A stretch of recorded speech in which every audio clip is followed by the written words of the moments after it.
Good morning students, मैं आपका teacher Vikas Kumar. Welcome to my YouTube channel careers solution. जैसा कि हम लोग पिछले क्लास में पढ़ चुके हैं, वर्ब पढ़ा था हमने, आज उसी का इन्फिनिटिव यूज हम लोग कंटिन्यू करेंगे। अगर आपने पिछले वीडियो को देखा, अच्छे से समझा, तो ये चीज और अच्छी ढंग से समझ में आएगा। और आज के क्लास के बाद जब आप वर्ब को सॉल्व करेंगे किसी भी बुक से, तो आपके हर एक क्वेश्चन सॉल्व हो जाने हैं। ठीक है, चलिए शुरू करते हैं। टाइटल है आज का यूज ऑफ इन्फिनिटिव। इन्फिनिटिव कहने का मतलब होता है 2 + V1। जब भी 2 लिखा हो तो वर्ब अपने फर्स्ट फॉर्म में यूज होना है, इसी को हम लोग इन्फिनिटिव वर्ब्स कहते हैं। ठीक है, तो इसका यूज कहाँ करना होता है, मेनली आपको ये चीज सीखना है। इसका यूज बहुत तरीके से होता है, लेकिन मैंने आपको यहाँ पे बहुत ही कम रूल्स, दैट मीन्स 4 रूल्स ही समझाया इसको लेकर। ठीक है, तो आपको ये चीज ही ध्यान में रखना है। सबसे पहला रूल है, after the verbs order, permit, allow, ask, forbid. Forbid मतलब मना करना, कंपेल मतलब मजबूर करना, etc, दैट मींस एक्सेट्रा। तो ये सारा वर्ब आप याद रखिए। इतने सारे वर्ब के बाद अगर कोई दूसरा वर्ब आएगा तो वो 2V1 फॉर्म में होगा, दैट मींस इन्फिनिटिव फॉर्म में ही यूज होना है। अगर 2V1 छोड़कर किसी भी फॉर्म का यूज करे तो समझ लीजिए कि एरर वही है। ठीक है, चलिए देखते हैं। एग्जाम्पल है, द टीचर फॉरबिड। फॉरबिड का V2 यूज किया, forbid. The teacher forbid the students not to make a noise in the classroom. Sentence का हिंदी क्या निकला, टीचर ने बच्चों को क्लास में शोरगुल करने से मना किया। तो इसमें ध्यान क्या रखना था कि जब भी ये सारे वर्ब्स यूज हों और इसके आगे जो वर्ब आए वो वर्ब किस फॉर्म में होगा, 2V1। ठीक है, यहां तक तो सही है। एक चीज में गलती क्या है, नॉट का यूज, क्योंकि फॉरबिड जो वर्ड है ये खुद में निगेटिव होता है। तो जब ये निगेटिव है तो इसके साथ नॉट वर्ड नहीं आना चाहिए। ठीक है, तो हम यहां से क्या करेंगे, नॉट को हटा लेंगे, मेरा सेंटेंस सही हो जाएगा। आई बात समझ में। इन सारे वर्ब्स के बाद अगला जो वर्ब आता है वो 2V1 फॉर्म में होता है, बस यही चेक करना है। जब फॉरबिड लिखा मिले तो आपको ध्यान एक चीज और क्या रखना है कि इसके साथ नॉट नहीं लगा होना चाहिए नहीं लगा होना चाहिए, क्योंकि फॉरबिड खुद निगेटिव है तो इसके साथ नॉट नहीं आएगा। ठीक है, चलिए next. After the verbs like, want, wish, promise, like, want, wish और promise, अगर ये 4 verbs कहीं यूज किया हो तो इसके आगे भी सेम रूल फॉलो करते हैं। अगर इसके आगे भी कोई दूसरा verb आएगा तो वो 2V1 फॉर्म में आना चाहिए। जैसे एग्जांपल है, I want you to complete this work today। मैं चाहता हूं कि आप इस काम को आज पूरा करें। तो यहाँ want का यूज किया तो इसके आगे जो verb आया वो मेरा 2 और V1 फॉर्म में आया और वो सही है। इसके अलावा हम वर्ब के किसी भी फॉर्म का यूज करेंगे तो आप समझ लीजिए वो गलत है। ठीक है, next. After the words likely, to, enough, seem, unlikely, happen, chance. Happen मतलब घटित होना, चांस मतलब मौका मिलना। ठीक है, तो ये सारा वर्ड्स कहीं भी सेंटेंस में यूज किया जाए। ठीक है, ये सारे वर्ड्स सेंटेंस में कहीं भी यूज किए जाएं, अगर इनके आगे वर्ब आता है तो वो 2 और V1 फॉर्म में ही होगा। दूसरा किसी भी फॉर्म का यूज करे तो वो गलत होगा। जैसे he is too weak to run, वह इतना कमजोर है कि दौड़ नहीं सकता है, यह इसका हिंदी होता है। तो यहाँ 2 का यूज किया तो आगे वर्ब 2 और V1 फॉर्म में यूज किया गया। समझ में आ गया। चलिए एक रूल लिखते हैं यहाँ पर।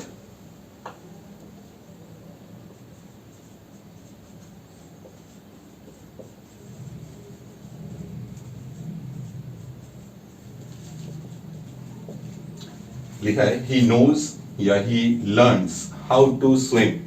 तो जब कभी सेंटेंस में लर्न वर्ड का यूज कर दे या नो वर्ड का यूज करे, ठीक है, लर्न मतलब सीखना, नो मतलब जानना, तो नो और लर्न इन दोनों का यूज करे तो इसके आगे भी रूल क्या होता है, अगर वर्ब आए तो वो इन्फिनिटिव फॉर्म में होगा, दैट मींस 2 और V1 फॉर्म में होगा। तो यहाँ नो का यूज किया, यहाँ लर्न का यूज किया, आगे वर्ब मेरा किस फॉर्म में है, 2 और V1।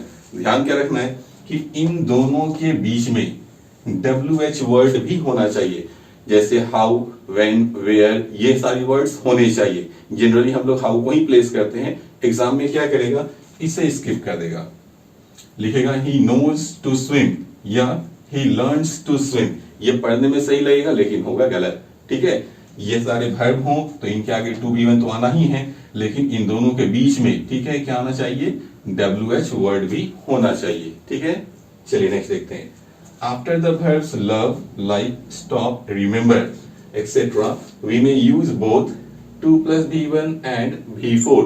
अगर किसी सेंटेंस में लव, लाइक, स्टॉप, रिमेंबर ये 4 verbs का यूज किया जाए तो हम इसके आगे 2V1 भी यूज कर सकते हैं और V4 फॉर्म भी यूज कर सकते हैं, दोनों ही सही होगा। लेकिन सेंटेंस का जो मीनिंग होगा वो क्वाइट डिफरेंट होगा। जैसे देखते हैं, ही स्टॉप्ड टू स्मोक, मतलब वह सिगरेट पीने के लिए रुका। दूसरा एग्जांपल है, ही स्टॉप्ड स्मोकिंग, मतलब वह सिगरेट पीना बंद कर दिया। तो गौर कीजिए, स्टॉप का यूज दोनों में ही किया, एक में टू भी वन यूज कर रहा है, एक में भी फोर, और दोनों ही सेंटेंस सही है। अंतर क्या आ गया, ही स्टॉप टू स्मोक का मतलब वह सिगरेट पीने के लिए रुका, मतलब वो किसी काम को करने के लिए रुका। ही स्टॉप स्मोकिंग मतलब वो सिगरेट पीना बंद कर दिया।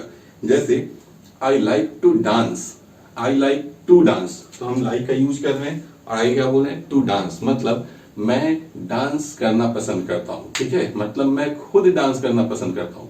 अगर हम बोले आई लाइक डांसिंग, ठीक है, तो ये मतलब क्या निकलेगा, मुझे डांस पसंद है। अब इसका मतलब ये कभी नहीं होगा कि मुझे खुद डांस करना पसंद है। ठीक है, ये डिफरेंस होता है दोनों में, समझ गए।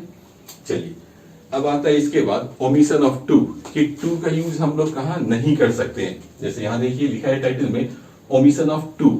ओमिशन मतलब लोप हो जाना, हट जाना, छूट जाना। ठीक है, तो रूल है, after the verbs let, bid, bid मतलब दो होता है, एक होता है बोली लगाना, दूसरा फॉरबिड को ही बिड कहते हैं, मतलब मना करना। तो यहां आपको जो बिड लिखा गया है ये मना करने के लिए लिखा गया। ठीक है, जैसे लेट, बिड, मेक, वॉच, सी, ये सारे वर्ब्स कहीं भी लिखे हो तो इसके आगे जो भी वर्ब आएगा वो हमेशा टू और भी वन फॉर्म में आना है। अगर उसके अलावा सॉरी, इसके बाद जो भी वर्ब आएगा वो सिर्फ भी वन फॉर्म में होना है, इसके साथ टू का यूज नहीं करते हैं। जैसे आई मेड हर लाफ, देखिए मेक से ही मेड बना भी टू फॉर्म में। अब इस सेंटेंस का हिंदी क्या निकला, मैंने उसे हंसाया। ठीक है, तो यहां मेक वर्ड का यूज कर लिया, तो आगे जो वर्ब आ रहा है वो किस फॉर्म में आया, फर्स्ट फॉर्म में। ठीक है, हाँ, अब ध्यान क्या रखना है कि जब हम सेंटेंस को पैसिव में चेंज कर दें, ठीक है, तो ये सारे वर्ड्स अपने साथ आगे टू भी वन लेगा। जैसे देखिए, सी वॉज मेड टू लाफ, इसका हिंदी क्या हुआ, उसे हंसाया गया। ये मेरा पैसिव वॉइस हो गया। तो जब मेरा पैसिव वॉइस हो गया, यह सेंटेंस मेरा जब पैसिव में चेंज हो गया, तो हम इसके साथ क्या लगाएंगे आगे, टू और भी वन। आपको ये चीज नहीं याद रहेगा, तो याद रखने का सबसे आसान तरीका क्या है कि अगर इन सब वर्ब के पहले, इन सारे वर्ब के पहले अगर हेल्पिंग वर्ब आ जाए, अब वहां अमीजार दे दे, वाज वेयर दे दे, शैल विल दे दे, कुछ भी दे दे, अगर इनके पहले हेल्पिंग वर्ब आ जाए तो आगे टू भी वन आएगा। अगर इनके पहले हेल्पिंग वर्ब ना हो तो सिर्फ भी वन आएगा। अब आपको ये याद रखने में आसानी होगी। चलिए नेक्स्ट देखते हैं, after conjunction than to is not used, than के बाद टू और भी वन लिखा मिले तो वो गलत होता है। देन के बाद या तो भी वन आना चाहिए या भी फोर। ठीक है, जैसे देखिए, it is a common fact that speaking is easier than to write. मान लीजिए सेंटेंस यहीं तक लिखे हम, या फुल स्टॉप लगा दे, तो मतलब क्या होगा, ये एकदम आम सच्चाई है कि बोलना आसान है लिखने से। ठीक है, तो गौर कीजिए, हम लोग कंपेयर किस में कर रहे हैं, लिखने और बोलने में। तो देन के पहले वर्ब जिस फॉर्म में होता है, देन के बाद भी वर्ब उसी फॉर्म में आना चाहिए। देन के पहले वर्ब लिखा था भी फोर फॉर्म में, और देन के बाद क्या लिखा, टू भी वन, ये गलत हो गया। इसको किस में चेंज कर लेंगे, भी फोर फॉर्म में, मेरा सेंटेंस सही हो गया। ठीक है, हाँ, तो ये भी देन के पहले भी फोर, तो देन के बाद भी फोर। कभी कभी क्या लिखेगा, देन के पहले टू भी वन देगा। ठीक है, और देन के बाद भी टू भी वन। जैसे it is a common fact that to speak is easier than to write. अब यहाँ रिलेशन तो सही है कि देन के पहले भी टू भी वन और देन के बाद भी टू भी वन। तो जब इस तरह का केस है तो आप क्या करेंगे, देन के बाद से टू हटा लेंगे, ये भी वन सही हो जाएगा। हमें अब ये सेंटेंस लिखना होगा, ये हो गया मेरा सही सेंटेंस। तो ध्यान क्या रखना है कि जब भी देन से दो वर्ब्स में कंपेयर किया जाए तो जनरली दो ही वर्ब आपको मिलेगा। देन के पहले या तो भी फोर आएगा, अगर भी फोर आया पहले तो देन के बाद भी फोर का यूज करना है। देन के पहले टू भी वन आ गया तो देन के बाद क्या यूज करेंगे, सिर्फ भी वन, इसके साथ टू नहीं लगाएंगे। ठीक है, और ये क्वेश्चन आपको बहुत मिलेगा अभी एग्जाम में। चलिए नेक्स्ट देखते हैं, with the expression had better, would sooner, would rather, ये आप पिछले क्लास में पढ़ चुके हैं स्ट्रक्चर में कि इन तीनों का हिंदी होता है अच्छा होता। ये कहीं भी लिखा मिले, इसके बाद वर्ब सिर्फ और सिर्फ भी वन फॉर्म में ही यूज करना है। जैसे you had better go there yourself, अच्छा होता आप वहां खुद चले जाते, यही सेंटेंस का हिंदी है। तो हैड बेटर लिखा तो आगे वर्ब किस फॉर्म में यूज किया गया, सिर्फ भी वन फॉर्म में। यहां तक में समझ में आ चुका होगा आप लोगों को। चलिए एक एग्जांपल हम लोग देखते हैं।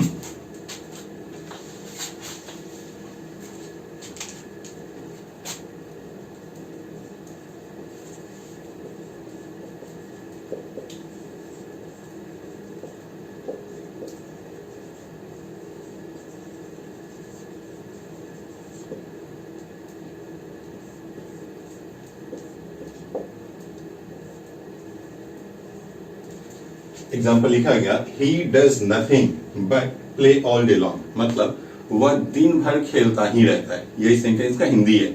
अगर हम इसे डज हटा के डिड लगा दें तो हिंदी सेंटेंस पास्ट में चेंज होगा, मतलब क्या निकलेगा, वह दिन भर खेलता ही रहता था। ठीक है, तो आपको समझना ये है कि जब सेंटेंस का स्ट्रक्चर डू डज डिड में शुरू हो, इसके साथ आगे नथिंग दे दे, तो इसके बाद बट और भी बनाना है। अगर इसके अलावा कुछ भी लिखा भी है तो आप समझ लीजिए वो गलत है। ठीक है, चलिए अब लास्ट आते हैं हम लोग समाप्ति की ओर। यहाँ कुछ वर्ब्स लिखे गए हैं, इसे हम लोग कहते हैं मॉडल वर्ब्स। ठीक है, ये सेकेंडरी हेल्पिंग वर्ब भी कहलाता है। जैसे can, may, might, could, would, should, must, ought to, use to, need to, dare to, shall, will, इन सभी वर्ब्स को हम लोग मॉडल वर्ब्स कहते हैं। ठीक है, ये 13 होते हैं कंप्लीट। रूल है यहाँ कि मॉडल्स प्लस V1 और ये लिखा AV मतलब एक्टिव वॉइस, तो मॉडल्स के साथ हम लोग हमेशा वर्ब के फर्स्ट फॉर्म का यूज करते हैं। अगर मॉडल्स के साथ बी या हैव का यूज करें तो इसके आगे V3 यूज होना है, वो सेंटेंस क्या होता है, पैसिव में चेंज हो जाता है। ठीक है, यहाँ कुछ वर्ब्स लिखे गए, take to, come to, with a view to, committed to, look forward to और एडिक्टेड टू। तो ये हमेशा ध्यान रखिएगा इन सारे एक्सप्रेशन के साथ हमेशा वर्ब फोर्थ फॉर्म में आएगा।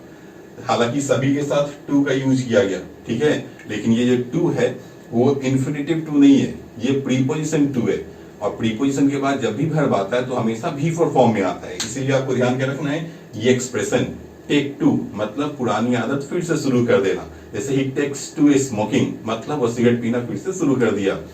कम टू मतलब किसी चीज पे बात आना, when it comes to dancing I become awkward मतलब when it comes to dancing मतलब जब बात डांस करने की होती है I become awkward, तो मुझे नहीं समझ में आता है कि मैं क्या करूं।